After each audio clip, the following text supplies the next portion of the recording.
Hello મારા મનમોજીલા ગુલાબજાંબુ જેવા મીઠા વાલીડાઓ, ઘરે બેઠા અંગ્રેજી શીખવું છે મારા વાલા, તો વિડીયોના અંત સુધી જોડાયેલા રહેજો. આજે આપણે આવી ગયા છીએ, ચાલો એ પહેલાં આપણે બાળપણને યાદ કરીએ. ચાલો, આમાં A to Z બધું આવી જશે.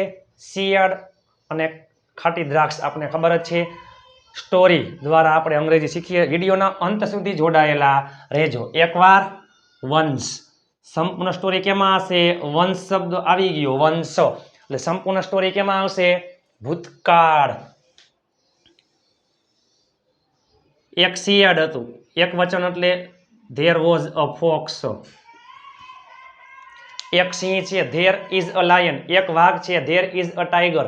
ઘણા પ્રાણીઓ છે, ધેર આર મેની એનિમલ્સ. એક રાજા હતો, ધેર વોઝ અ કિંગ. વંશ એટલે એકવાર, વન ડે એટલે એક દિવસ. ઘણા પ્રાણીઓ હતા, there were many animals, there was a focus. આગલો વિડીયો જોવાનો બાકી હોય તો જોઈ લેજો. તે ખૂબ ભૂખ્યું હતું. એ પહેલા હું ખુશ છું, આઈ એમ હેપી. હું ખુશ હતો, આઈ વોઝ હેપી. બરાબર, એની જેમ તે હોશિયાર છે, હી ઇઝ ક્લેવર. તે હોશિયાર હતો, હી વોઝ ક્લેવર. તે ભૂખ્યો છે, હી ઇઝ હંગ્રી. તે ભૂખ્યો હતો, હી વોઝ હંગ્રી. તે ભૂખ્યું હતું.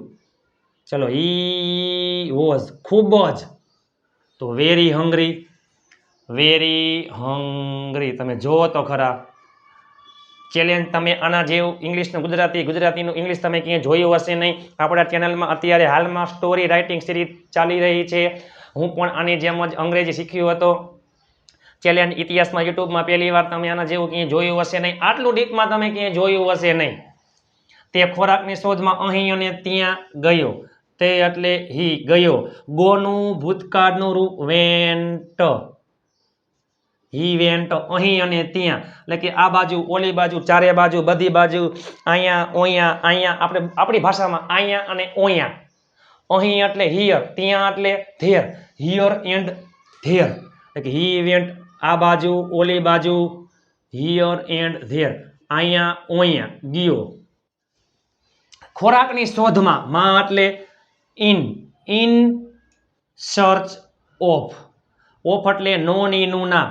ઇન સર્ચ ઓફ એટલે કે ની શોધમાં, ની શોધમાં. આને કહેવાય fresh preposition. In search of શું? ખોરાક એટલે ફૂડ. ચાલો કરો પાછળથી ભાષાંતર. તે ખોરાકની શોધમાં અહીંયા અને ત્યાં ગયો. બટ તેને ક્યાંય પણ ખોરાક ન મળ્યો. મળ્યો એટલે મીન્સ કે તેને ક્યાંય પણ ખોરાક ન મળ્યો. ક્યાંય પણ તેને શોધ્યું એટલે મીન્સ કે તેને ઘણું શોધ્યું પણ ક્યાંય ખોરાક મળ્યો નહીં. સાદા ભૂતકાળ નકાર વાક્ય છે બટ. હી સાદો ભૂતકાળ નકાર વાક્ય. ડીડ પછી હંમેશા નોટ, અને ડીડ સાથે હંમેશા મૂળ ક્રિયાપદ. ડીડ નોટ ફાઇન્ડ શું? ફૂડ. ક્યાંય પણ, ક્યાંક, સમવેર, બધી જ જગ્યાએ, એવરીવેર. કોઈ પણ જગ્યાએ નહીં, એનીવેર, ક્યાંય નહીં, નોવેર. પરંતુ નોવેર શબ્દ વાળા વાક્યમાં નોટ ન આવે. નોટ મૂકવું હોય તો શું આવશે? એનીવેર. એનીવેર. અંતે, એટ લાસ્ટ. તે એક બગીચામાં પહોંચ્યો. એટ લાસ્ટ એટલે અંતે. તે એક બગીચામાં પહોંચ્યો. પહોંચ્યો, રીચ એટલે પહોંચ્યું. એનું ભૂતકાળનું રૂપ રીચડ. બગીચામાં એકની અંદર બીજું હોય તો ઇન આવે, ઇનટુ પણ આવે, પરંતુ ઇન સ્થિર માટે આવે. ક્લાસરૂમમાં વિદ્યાર્થીઓ છે. There are students in the classroom. ક્લાસરૂમની અંદર કોઈ, જસ્ટ એક્ઝામ્પલ, દર્શન ક્લાસરૂમની અંદર જઈ રહ્યો છે. દર્શન is going into the classroom. ગતિમાં શું આવે? ઇનટુ આવે, માં એટલે. ચાલો, તે એક બગીચામાં પહોંચી એટલે કે તે એક બગીચામાં પહોંચ્યો. જાય છે, પહોંચ્યો અહીંયા ગતિમાં. હી રીચડ ઇનટુ અ ગાર્ડન. એક બગીચામાં. ત્યાં તેને, ત્યાં એટલે ધેર. તે એટલે હી. ત્યાં તેને પાકી દ્રાક્ષ જોઈ. જોવું એટલે સી નું ભૂતકાળનું રૂપ સો. ચાલો, કાચું અને પાકું આ બંને શબ્દ ખાસ યાદ રાખજો. જો row, R A W, row એટલે કાચું. રાઈપ, રાઈપ એટલે પાકું. અને હજી એક શબ્દ આવશે આમાં, સાવર. દ્રાક્ષ ખાટી છે. સાવર એટલે ખાટું. સ્પાઇસી એટલે મસાલેદાર, સોલ્ટી એટલે ખારું, પંજન્ટ પંજન્ટ પંજન્ટ એટલે તીખું, સ્પાઇસી એટલે મસાલેદાર, સોલ્ટી એટલે ખારું, રો એટલે કાચું, કાચું સફરજન, રો એપલ, કાચું કેળું, રો બનાના, પાકું કેળું, રાઈપ બનાના, શું છે પાકી દ્રાક્ષ, ત્યાં તેને પાકી દ્રાક્ષ જોઈ, હી સો રાઈપ ગ્રેપ્સ, પાકી દ્રાક્ષ જોઈ, તેનું મોઢું, હી હિમ અને હિઝ માઉથ, તેનું મોઢું પાણીથી ભરાઈ ગયું, મીન્સ કે તેના મોઢામાં પાણી આવી ગયું. જો વોટર યાદ રાખજો, વોટરનું ભૂતકાળનું રૂપ વોટર્ડ, વોટર નામ નાઉન પણ છે અને ક્રિયાપદ પણ છે. તેના મોઢામાં પાણી આવી ગયું, હિઝ માઉથ વોટર્ડ, એટલે કે તેનું મોઢું પાણીથી ભરાઈ ગયું, તેના મોઢામાં પાણી આવી ગયું. તે તેમને ખાવા માંગતી હતી. ખાવા યાદ કરો, માગું ઈચ્છાવાળા વાક્ય, વોન્ટ જરૂરવાળા વાક્ય, નીડ. હી વોન્ટનું ભૂતકાળનું રૂપ wanted, he wanted, to plus મૂળ ક્રિયાપદ, હી વોન્ટેડ ટુ ઈટ દ્રાક્ષ. દ્રાક્ષ બહુવચન છે, માત્ર એક જ દ્રાક્ષ નથી, દ્રાક્ષનો ઝુમખો છે, લુમખા, દ્રાક્ષને ગણી શકાય. તો ચાલો કર્મ વિભક્તિ, ધ્યેય પછી શું આવે, ધેમ, એટલે કે તેમને, દ્રાક્ષ. ચાલો, દ્રાક્ષ ખૂબ ઊંચી હતી, દ્રાક્ષ, ધ ગ્રેપ્સ. બહુવચન આર, ખૂબ ઊંચી હતી, વેરી હાઈ. ચાલો, શિયાળ ફરી ફરી કૂદ્યું.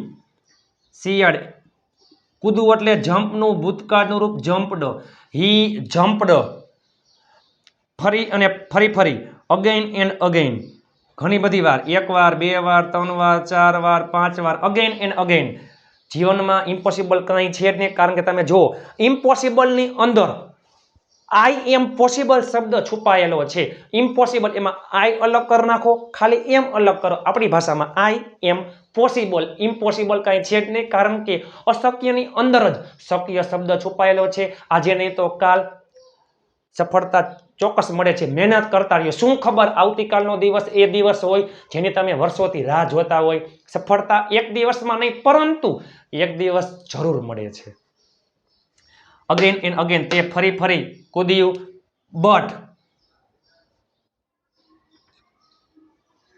તે પહોંચી ન શક્યું, બટ તે પહોંચી ન શક્યું. સાદો ભૂતકાળ નકાર વાક્ય, ડીડ નો ઉપયોગ થાય, હી ડીડ નોટ રીચ, બરાબર.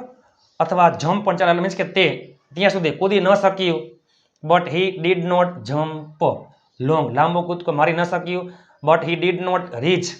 ધેરફોર, તેથી હું ગુસ્સે છું, આઈ એમ એંગ્રી, હું ગુસ્સે હતો, આઈ વોઝ એંગ્રી, તે ગુસ્સે હતું. તો હી એક વચનમાં, હી વોઝ એંગ્રી, તે ગુસ્સે હતું. એન્ડ તે થાકેલું હતું, હું થાકેલો છું, આઈ એમ ટાયર્ડ, હું થાકેલો હતો, આઈ વોઝ ટાયર્ડ. તે એટલે હી વોઝ ટાયર્ડ, તે થાકેલું હતું. તેને કહ્યું, કહેવું એટલે શેનું ભૂતકાળનું રૂપ સેડ. દ્રાક્ષ ખાટી છે, દ્રાક્ષ ખાટી છે, ધ ગ્રેપ્સ આર. દ્રાક્ષ ખાટી હતી તો ધ ગ્રેપ્સ વર, પણ દ્રાક્ષ ખાટી છે, ધ ગ્રેપ્સ આર. ખાટી એટલે સાવર. હું તેને ખાઈશ નહીં, હું તેને ખાઈશ નહીં, હું તેને ખાઈશ નહીં, હું તેને ખાઈશ. આઈ વિલ ઇટ, સાદો ભવિષ્ય, વિલ પ્લસ મૂળ ક્રિયાપદ, નકાર વાક્યમાં નોટ ક્યાં આવે, વિલ પછી મૂકી દો નોટ, આઈ વિલ નોટ ધેમ. દ્રાક્ષ બહુવચન છે, કર્મ વિભક્તિ, ધ્યેય ધેમ અને ધેર, એમાં ધેમ, હું તેને ખાઈશ નહીં.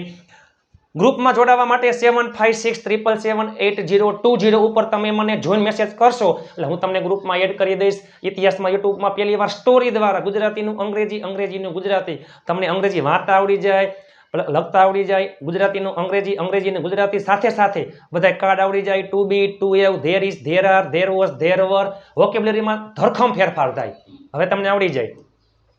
ટોપલીમાં એક કાચું કેળું છે, there is a raw banana in the basket. ચાલો, તો વિડીયો કેવો લાગ્યો, સારો લાગ્યો તો લાઈક શેર અને ચેનલને સબસ્ક્રાઇબ કરવાનું ભૂલતા નહીં. એક દિવસ એક શિયાળ હતું. Once there was a fox, he was very hungry. તે ખોરાકની શોધમાં અહીં અને ત્યાં ગયું. He went here and there in search of food. પણ તેને ક્યાંય પણ ખોરાક ન મળ્યો. But he did not find food anywhere. અંતે તે એક બગીચામાં પહોંચ્યું. At last he reached into a garden. There he saw ripe grapes. His mouth watered. He wanted to eat them, but the grapes were દ્રાક્ષ ખૂબ ઊંચે હતી. માફ કરજો, અહીંયા એમ છે the grapes are very high, એટલે કે દ્રાક્ષ ખૂબ ઊંચે છે. આમાં શું છે? દ્રાક્ષ ખૂબ ઊંચે હતી. તો ચાલો કાંઈ વાંધો નહીં, અહીંયા કરી નાખો વર. દ્રાક્ષ ખૂબ ઊંચી હતી. The grapes were very high. Shiyal means કે a fox jumped again and again, but he did not reach. Therefore he was angry and he was tired. He said, the grapes are sour. I will not eat them. હું તેને ખાઈશ નહીં.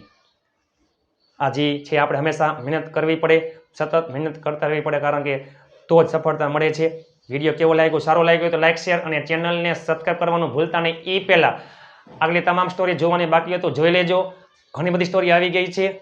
ચાલો મળીએ ટૂંક સમયમાં નવા વિડીયો સાથે. ત્યાં સુધી સ્વસ્થ રહો, મસ્ત રહો, રોજે રોજ મોજે મોજ.